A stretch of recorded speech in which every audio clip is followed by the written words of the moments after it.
Going on, get some right here. Saturday night, just decided to do a video. I am moving to a new place. I don't have the studio set up. I don't have a microphone or proper audio setup, but we're going to be talking about this, the Leica M11-D. And just like the title states, we're also going to be talking about the Leica Q3 43 millimeters, a camera that, yes, is coming, and a camera that I pre-ordered already. So I paid for my pre-order for that camera. Crazy. But let's talk about the Leica M11-D. I created a video, what was it, last week or early this week? And, I talked about last week. I talked about some of the things that I thought about this camera, the M11-D. I own the Leica M10-D and love that camera. So in this video, I want to kind of like guide some of you guys that may be considering a camera like this one, but have some questions. In my last video, there were a lot of comments, so we'll be addressing some of those live. But the first thing is that when this camera was released, it received a lot of hype. A lot of people went and bought this camera. Just like most Leica cameras out there, was sold out immediately. I was lucky enough, thanks to my friends at Leica New York that I always support, and they always support me. I was able to get one. I tell them, hey, listen, whenever there is a new announcement, please put me on the list. And I got the camera, and I got it the next day after the launch. So I've been shooting with this camera nonstop. Now, probably shot over 2,000 images with the Leica M11-D. And in this video, I just want to tell you what I think about this camera. Because a lot of people, are mocking a little bit, because if it's a Leica M11P, you're already on Leica M11P, just turn off the screen. And you're 100% right. But there is something about not having it, and to be honest with you, I do have a Leica M11P. And when I use my Leica M10D, I just love that experience. It's just like shooting with a Leica M6 for me. And again, you do have to be a Leica nerd to kind of like be inclined to something like this. And I would consider myself like that. Now, this camera is not superior than any camera out there. It is expensive. This camera is going to cost you probably, after tax and shipping in the United States, about, $10,000. And again, actually, drop your comments down below if you have any comment about this camera. I could answer, to you guys live. But going back to what I was saying before, this camera is going to be a very solid piece of equipment. And it is the first Leica M11, because I have the M11, M11P, M11 monochrome. It's the only camera that never froze on me. And most of the M11 releases had some issues, that Leica addressed them. But this camera had no problem whatsoever. And to be honest with you, I really pressed and pushed this camera really hard, because I'm like, we're going to have problems with this camera like all the other releases. But finally, Leica has nailed it with this camera. To be honest with you, I am very, very pleased with the performance. Now, let's go back to the main topic. What would you shoot with such a camera like this one? You don't have a screen. You do have to use the menu for a lot of options. And what would you do a vertical video in YouTube, right? I don't know. I'm using the phone right now. That's why. But this camera is really interesting because, yes, you can always turn off the screen of any other camera out there. But there's something about shooting with a camera like this. You could literally treat this camera like a film camera, but without the need of buying film and the need of developing film. So the whole process of, exposing right from the get-go is something that a lot of the times, we take for granted. And I'm not going to say that this is a camera that I would use for wedding photography, although you can do it, or a camera that I would use for shots that I cannot miss. But it is a camera that would actually give you a lot of fun. It's a camera that will sharpen, your skills a little bit further if you're kind of like feeling tired of, the camera taking over and doing everything for you. You have to expose just like you would expose film. So you do have only the rangefinder. That's the only way that you could actually expose and see what's going on through the rangefinder. Although there are some workarounds, you could put a VistaFlex, and you can also pair to the app. So when you pair to the app, you can use live view, and then you can use the phone as a screen. But that's not the point of this camera. So most people are going to use it like that, right? Now, there are going to be things that I like better about this version of the Leica M10D, and there are things that I don't like, and I like them better on the Leica M10D. So let's start about talking about the things that I like about this camera on this iteration of the M11D. The one thing that I like about this camera is going to be the outstanding battery life. You know, it uses the same battery as the Leica M11P, and this battery lasts a ton. One of the issues, not issues, but one of the drawbacks of the Leica M10D is that it uses a smaller battery, and the camera, really gets depleted really quick from the battery. And I sometimes, if I want to go and walk for 6 hours, that's normal for me when I'm on doing street photography. I gotta have 3 of those batteries. Not a problem. I mean, those batteries are small and light, but if I don't have to worry about the battery, one less thing to worry about, great. Now, the battery actually outperforms my Leica M11P, and it's for the sole reason that we're not driving a screen, we're not driving menus, the touchscreen, and all that stuff. So that battery really goes a long way here. I put a battery and I come back with still like battery life remaining in the camera. Form factor, weight, and everything, this camera weighs just like the Leica M11P, slightly lighter because you don't have the rear screen. But when it comes to the Leica M10D, this camera is going to be about 100 and change lighter. So the Leica M10D is made out of brass.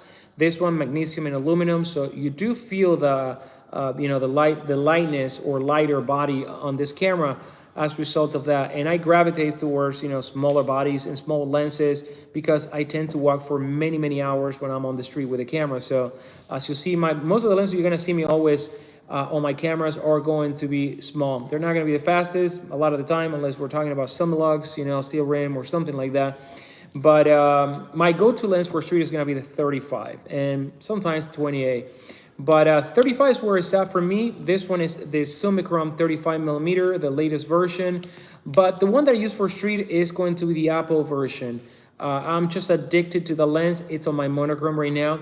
Stuck in the camera, doesn't move from there. And the reason why I like the 35mm Apple is because, and why I decided to get this camera, is because with that extra resolution that we have with the M11 monochrome, for example, and now on the M11D, 60 megapixel tri-resolution sensor, with a 35, such a sharp lens, it doesn't matter how far your subject is, as long as the subject is in focus, you can crop and you're going to have crystal clear, details on the image. Remember, the Apple is uberly sharp and has tons of micro contrast, detail inside the detail.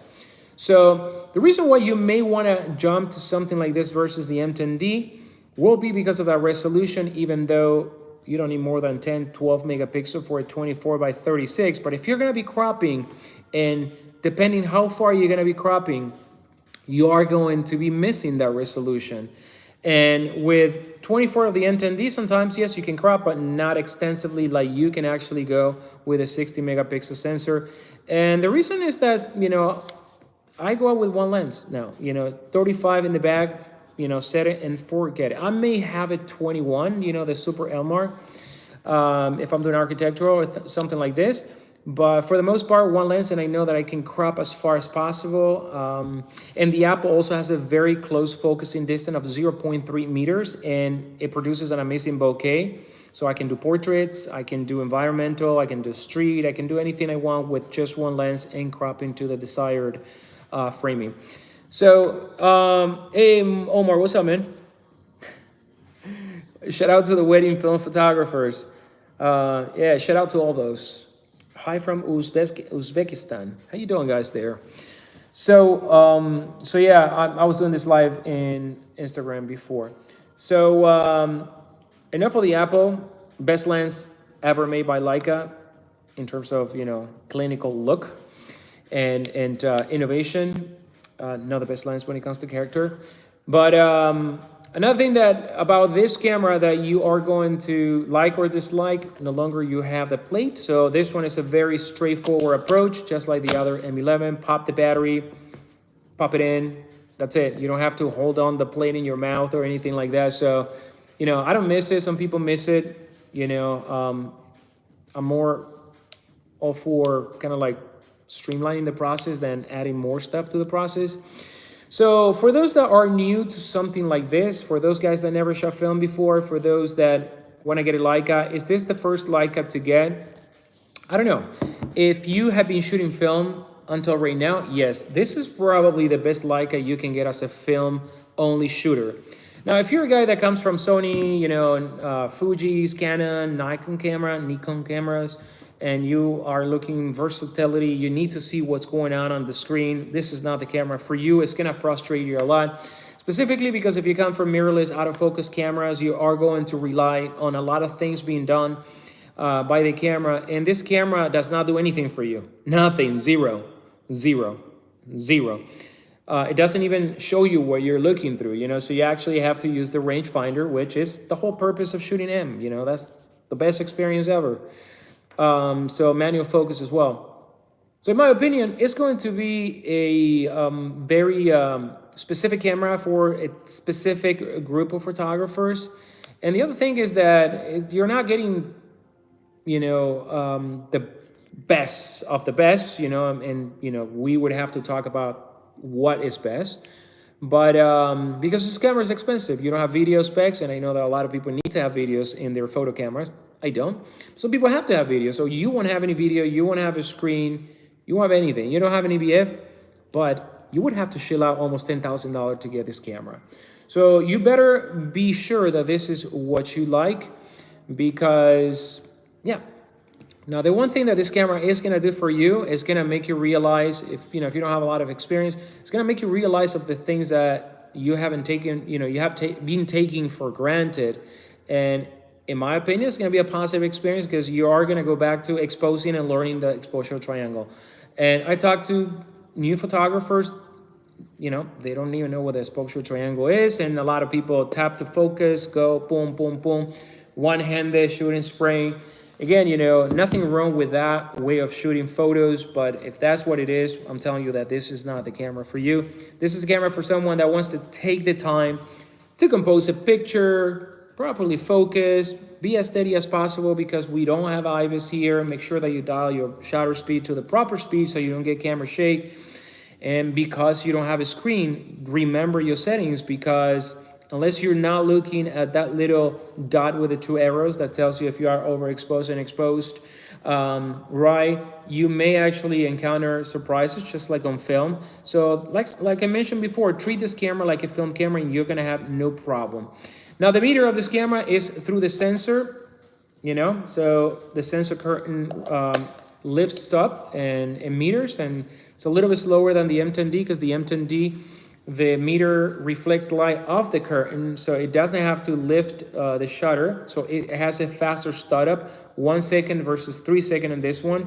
And it uses an older processor, but it's actually faster in many ways. But it's going to be, the M10D is going to be slower when it comes to connectivity, you know, starting the Wi-Fi and all that stuff if you want to use the app. Now, let's talk about one thing that this camera did not make or nail at the beginning. I'll talk to you guys in just a moment. Just drop all your comments right now. And we'll talk about that. So one of the things this camera doesn't have is a format option, not even on the app. So, you know, the M10D does have the format option on the app. You connect to the app and you format your card. There's an option there that says format SD card. I don't know if Leica forgot or whatever the case may be, but you don't have that. So you have to select all the images and then hit delete, and that's how you kind of like clear the images either from the internal or the SD card. Now, if you want to clear the ones from the internal, you got to remove the SD, because if not, it's going to read the SD card.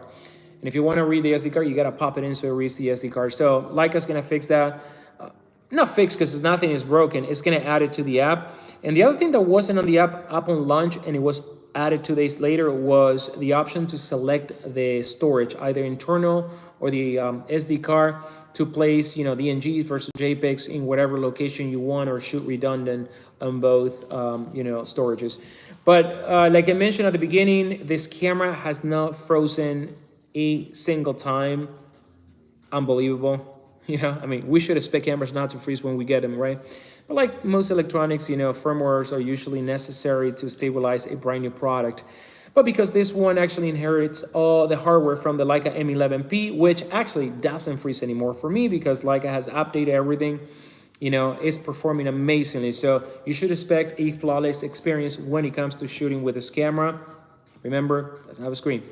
Now, the one thing that also changed from the Leica M10D is going to be the dial right there. It is right now a proper ISO dial.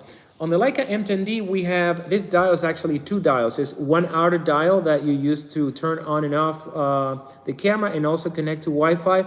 And then the center portion is an exposure compensation, which is not the most savvy way to add an exposure compensation, because if you're going to be using exposure compensation, you're going to be tweaking that often, and you have to use two fingers.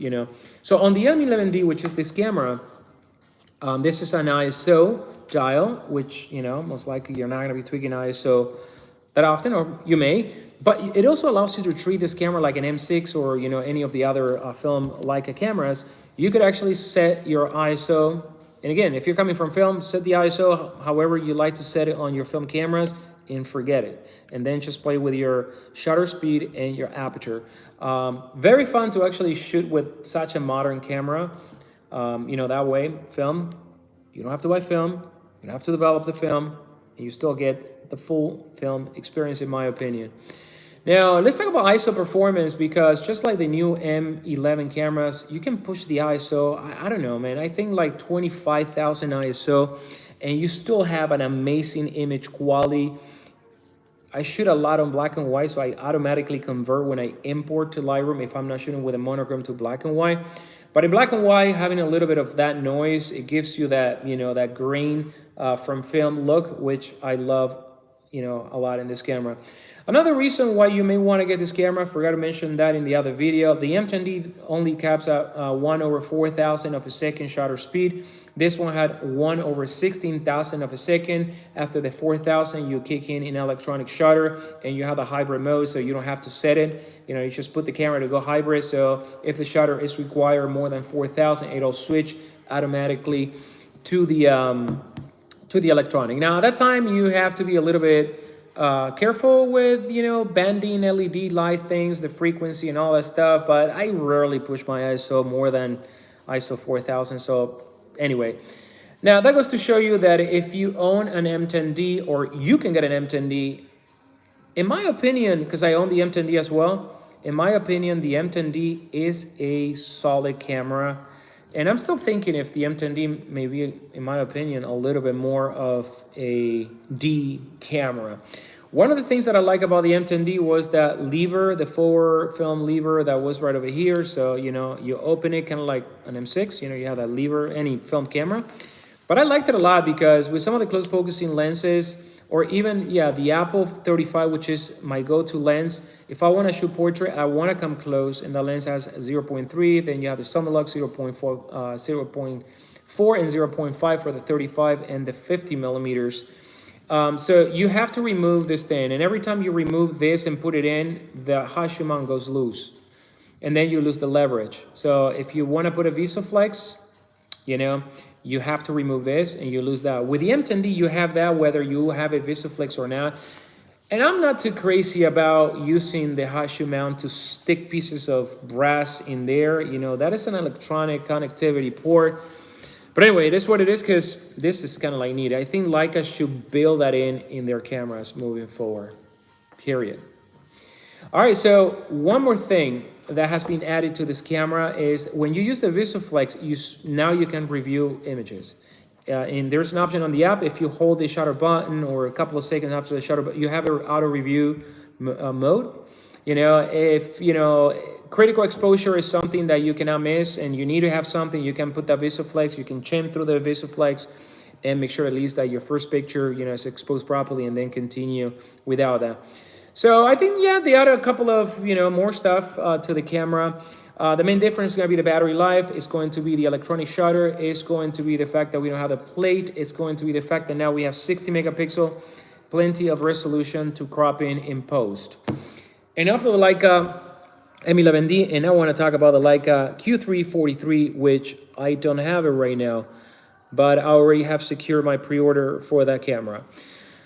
So for what I've known about this camera, it's going to be a Leica Q3 body. It is going to be a 43 millimeter f2 Apple lens, and it is going to have an option. I don't know if it's an option or it's going to be the way it is with gray leather here rather than black, which it looks actually really good.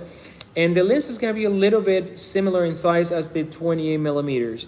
The one thing that I want to talk about, why 43, I've heard this from some people.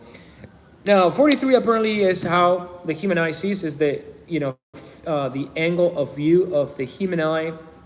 I guess, I don't know, for some reason now, since this model, everyone sees 43. Nobody sees 50 anymore, or 55 or 35.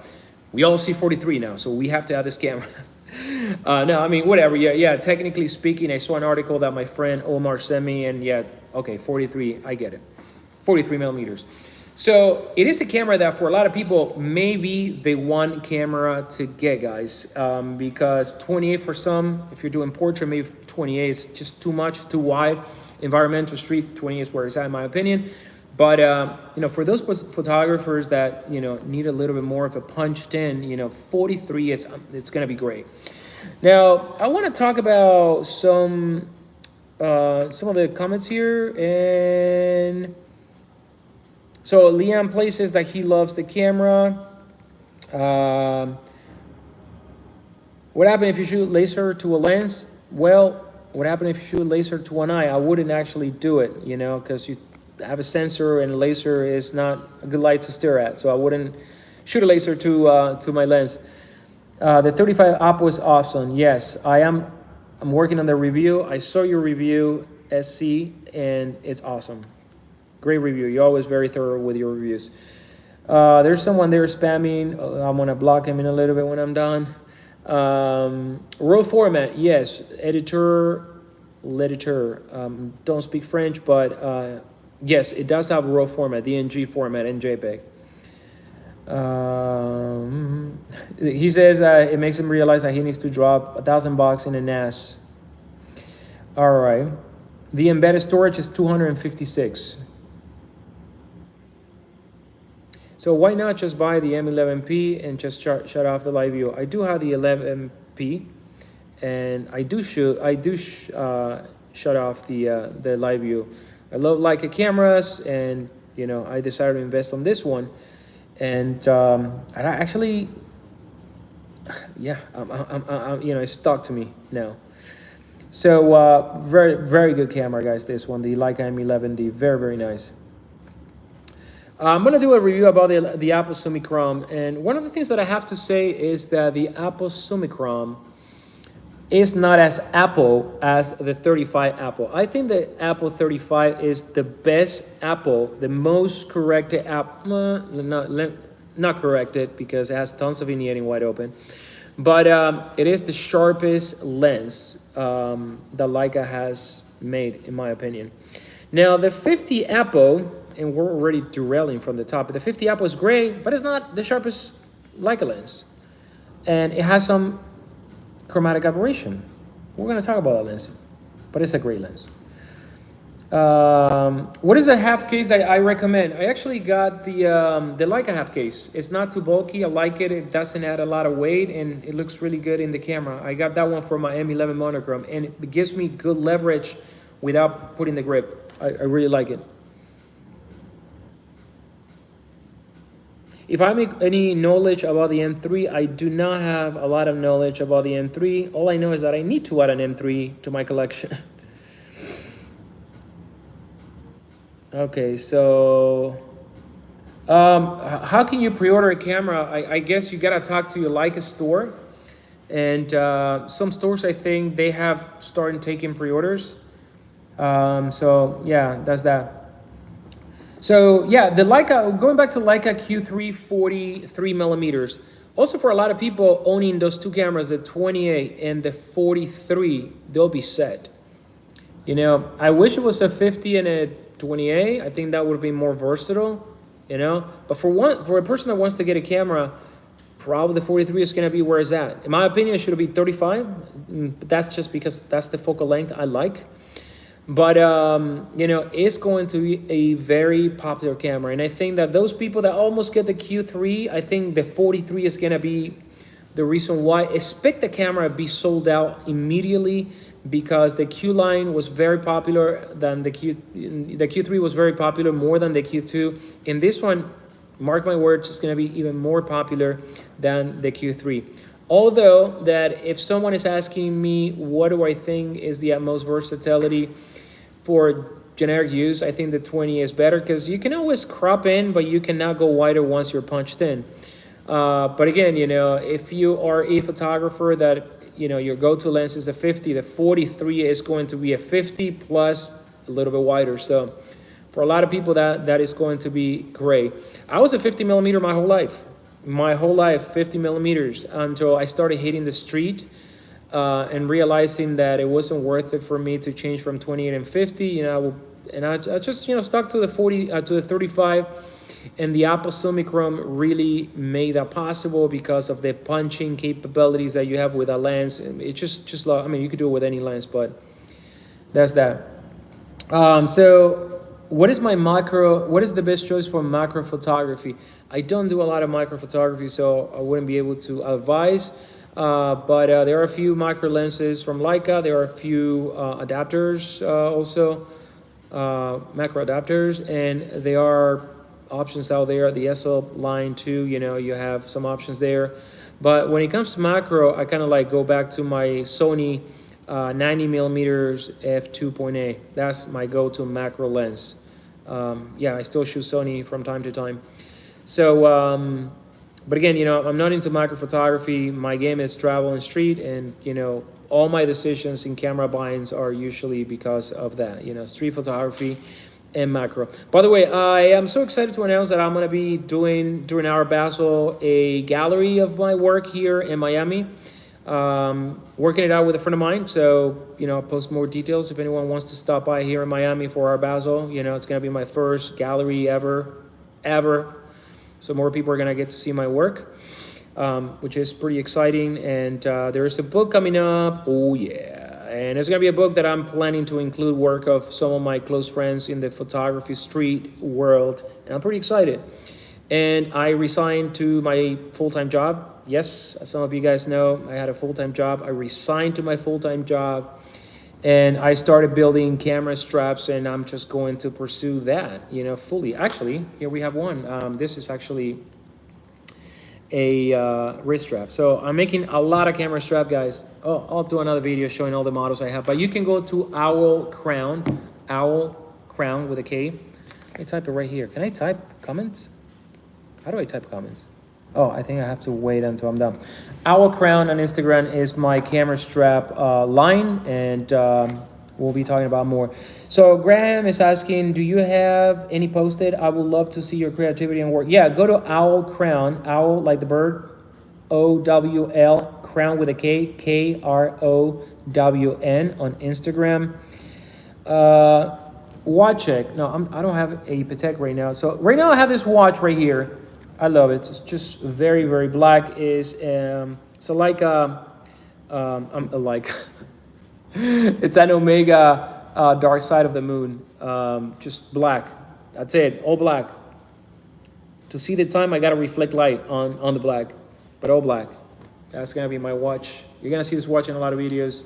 That's it. I just tend to stick to things for some time. Yeah, so hit me up on Instagram, you know, at Owl Crown. Guys, go follow me there. Yeah, Owl Crown. Got it. Owl Crown. Exactly. OWLKROWN. And I'm making a lot of cameras, custom requests. One of the reasons why I couldn't launch the site because I shot myself in the foot, and I get now requests with specific threads, specific leather, specific robes, specific length. So I think I'm gonna have to streamline the models and just have, you know, models that I can work and just sell those, and it is what it is. I may have to stop the because I can launch the site and I cannot build enough stock right now. I'm back order actually with some of these, but yeah. So here we go, and I make the rope strap very soft, the softest rope straps on the market, because I do a process to the rope that makes it very sloppy and soft, and just go there. But guys, what's up? You know, quick talk about the Leica M11-D.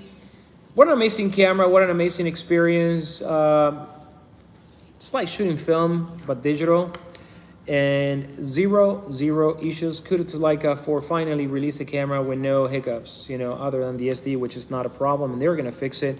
But thanks to Leica New York for hooking me up with this camera, with a purchase, of course. You know, I purchased it there. And thanks to Roland, Saeed, everyone. So I will see you guys in another video. I'm falling asleep. Take care.